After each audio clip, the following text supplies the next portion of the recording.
le problème avec ce code, c'est pas seulement qu'il soit pas testable et pas très propre. Le problème, c'est que on a une logique pour calculer le prix d'un forfait qui se retrouve à peu près ici et à peu près par là. Et on voudrait s'en servir pour calculer le prix de X forfait. Or, c'est impossible car la valeur d'un forfait n'est jamais retournée. Et si on appelle res.json, donc on envoie directement à la réponse, on n'a pas de fonction qui retourne le prix tel quel. Donc on ne peut pas s'en servir pour l'appeler plein de fois. Il va falloir changer ce code-là afin que la nouvelle fonctionnalité soit plus facile à implémenter. Voilà ce que nous allons faire maintenant.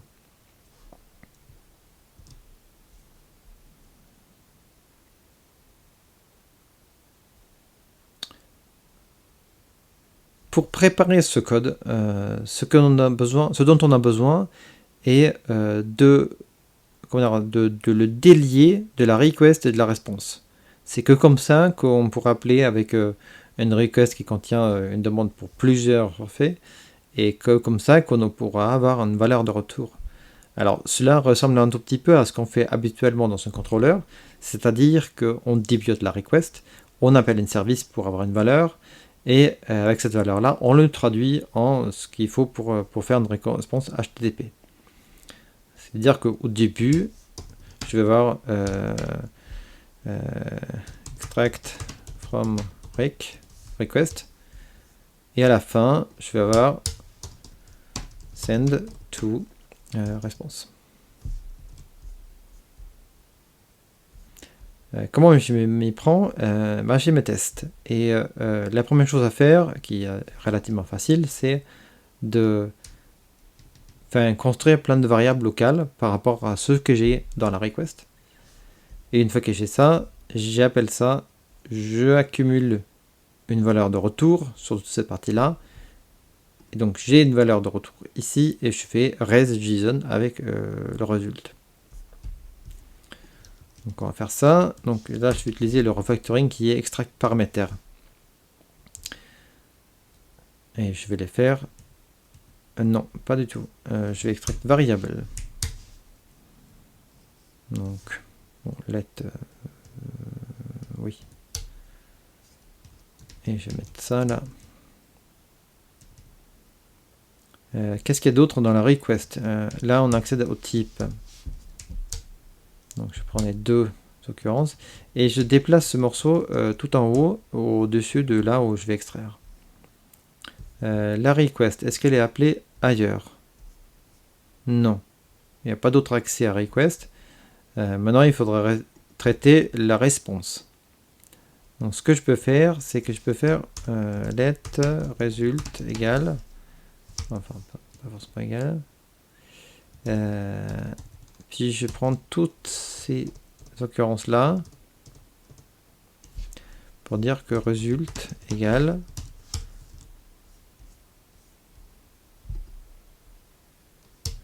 et là c'est res.json de result.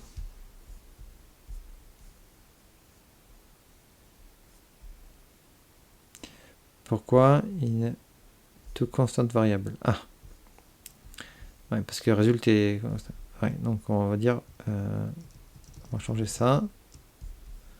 On va appeler celui-là response.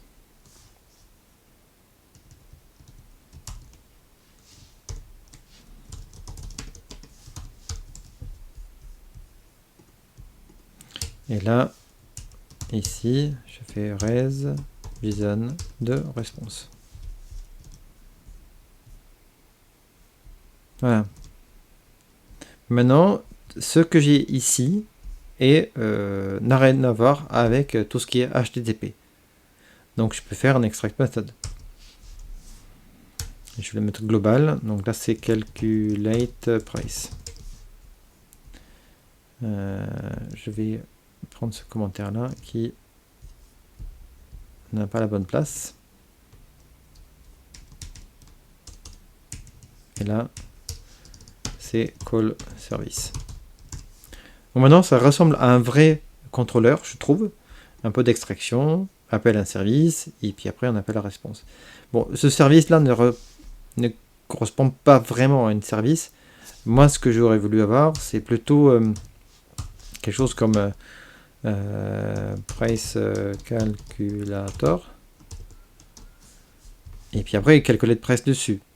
Donc, allons faire en sorte que ça existe. Et là, je vais mettre la fonction à l'intérieur de cette classe-là. Donc, à ce moment-là, il faut par contre changer la syntaxe un tout petit peu. Et voilà, ça fonctionne maintenant. On voit que les tests passent, donc mon refactoring a réussi. Maintenant, pour que ça devienne un vrai service, c'est un peu bizarre de passer la connexion. La connexion, elle devrait plutôt passer dans le constructeur de ma classe de service. Donc je vais faire ça. Je vais le déplacer ici. Bon, je le garde à l'autre endroit parce que je ne veux pas casser le code actuel. Donc create constructeur. Très bien. Alors je peux faire comme ça. Ça m'évite de déclarer la variable de classe. Il est juste disponible. Donc maintenant que j'ai ça, je peux me permettre de faire this.connexion. Si je fais this.connexion, je peux virer ça. Ça, c'est probablement pas utilisé. Bon, bref. On va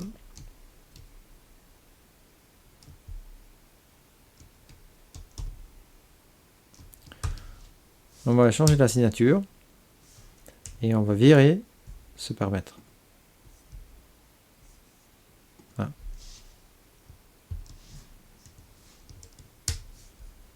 Voilà. Donc maintenant, ça passe.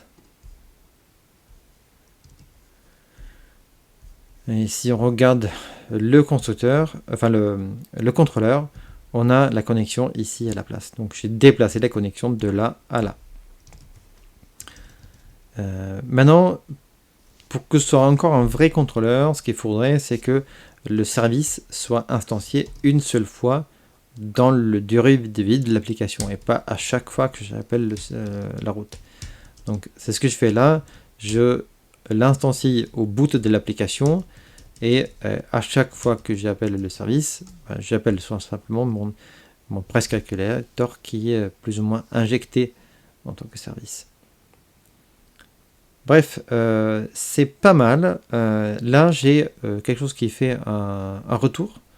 Je pourrais à la rigueur m'arrêter là, dans le sens où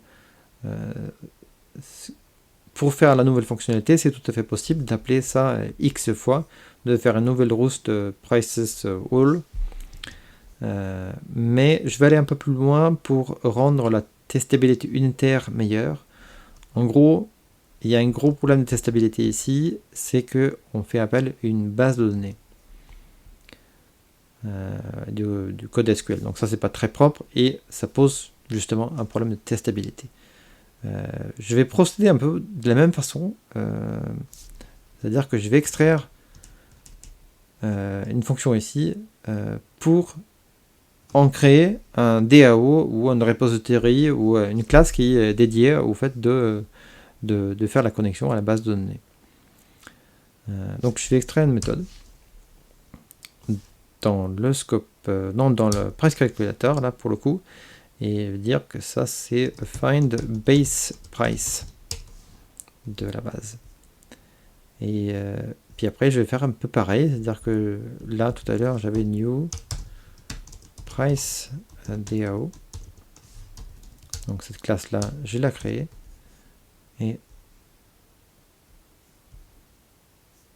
voilà, et maintenant j'ai plus qu'à déplacer cette fonction là ici, public. Alors il faut une connexion évidemment, donc du coup là on va passer la liste.connexion et on va le créer, cet constructeur. Voilà, et tout compile et les tests passent à nouveau. Peut-être que je pourrais déplacer ces trucs là vers des classes comment dire, tout seul. Donc je vais faire ça effectivement, price DAO.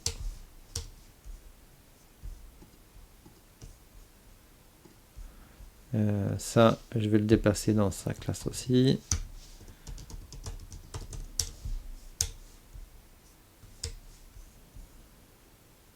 Impeccable. Et voilà. Donc, on a presque quelque chose qui est suffisant là. Est-ce que Price Calculator est unité stable sans base de données? Pas tout à fait, parce que le Price DAO est déclaré ici. Et ça, c'est pas terrible. Donc, je vais transformer ça en un field que je vais appeler Price DAO. Donc, ça va être injecté. Et je vais l'initialiser dans le constructeur. Donc là, on voit qu'on a une private price DAO et qui est initialisée ici. Mais en fait, je peux tout aussi bien juste l'injecter dans le constructeur. Donc ça, je fais ça en extract paramètre. Et s'il n'est pas optionnel, price DAO. Là, on voit que la connexion n'est plus utilisée. Faut voir, il y a un petit problème. Ah oui. Là, il faut importer. Et là, on a besoin de passer juste connexion.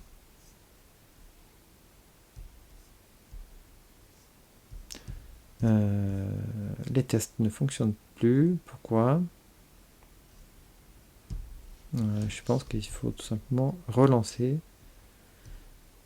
Car ces tests qui tournent en permanence alors qu'il y a une base de données ne font pas toujours bon ménage. C'est ça. Donc là, les tests passent à nouveau. Je pourrais virer cette connexion. Il faudrait d'ailleurs. Je vais les virer. Et on voit qu'il l'a enlevé ici. Donc maintenant, il y a tout simplement cette injection là. Je peux le promouvoir en variable tout seul. Et on voit qu'on a retrouvé un design un peu en couche avec un DAO, une classe de service, un contrôleur. Et rien que par sur ce besoin de testabilité, on se retrouve avec du code qui est normal.